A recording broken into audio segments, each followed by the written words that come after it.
ചേരുന്നു. തിരുവനന്തപുരം കവടിയാർ കൊട്ടാരത്തിലെ സ്വർണ്ണമോഷണത്തിൽ പോലീസ് നിർണായക സൂചനകൾ. മോഷണത്തിന് കൊട്ടാരത്തിനകത്തുനിന്ന് സഹായം ലഭിച്ചെന്നാണ് നിഗമനം. അംഗങ്ങളുടെയും ജീവനക്കാരുടെയും സ്ഥിരം അതിഥികളുടെയും മൊഴി പോലീസ് എടുത്തിട്ടുണ്ട്. 2026 മാർച്ച് 15 അന്നാണ് കേരളം അത്ഭുതത്തോടെ നോക്കിക്കണ്ട ഒരു മോഷണ വാർത്ത പുറത്തു വന്നത്.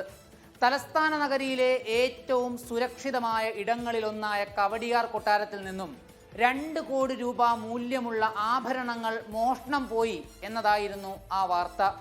ഇന്നേക്ക് 27 ദിവസം കഴിഞ്ഞു. ഇതുവരെയും ആ ആഭരണങ്ങൾ മോഷ്ടിച്ചതാരെന്നോ എങ്ങനെയെന്നോ എവിടേക്ക് കൊണ്ടുപോയെന്നോ അന്വേഷണ സംഘത്തിന് കണ്ടെത്താനായിട്ടില്ല. എന്നാൽ ഇപ്പോൾ അന്വേഷണ സംഘം സംഭവത്തിൽ ചില പ്രാഥമിക കണ്ടെത്തലുകൾ നടത്തിയിരിക്കുകയാണ്.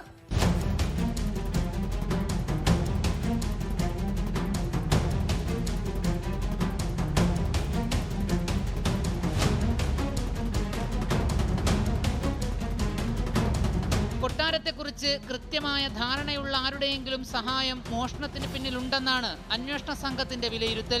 ഇതിന്റെ ഭാഗമായി കൊട്ടാരത്തിലെ അംഗങ്ങൾ, ജീവനക്കാർ, സ്ഥിരം സന്ദർശകർ എന്നിവരുടെ മൊഴികൾ പോലീസ് വിശദമായി രേഖപ്പെടുത്തിയിട്ടുണ്ട്.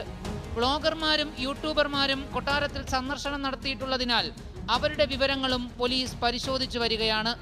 മോഷണം നടന്ന കാലയളവ് കൃത്യമായി കണക്കാക്കാൻ കഴിയാത്തതാണ് ഇപ്പോഴും പോലീസിന് വെല്ലുവിളിയാകുന്നത്.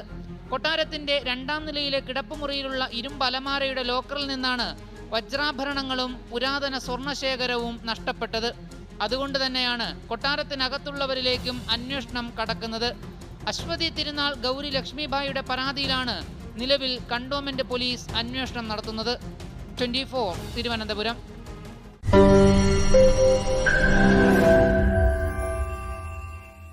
ലോകത്തെവിടെയായാലും ഏത് സമയത്തും 24 വാർത്തകളും ഓഗ്മെന്റഡ് റിയാലിറ്റി പാക്കേജുകളും എക്സ്പ്ലെയിനറുകളും വിശദമായി കാണാൻ ഞങ്ങളുടെ യൂട്യൂബ് ചാനൽ നിങ്ങൾക്ക് സബ്സ്ക്രൈബ് ചെയ്യാം.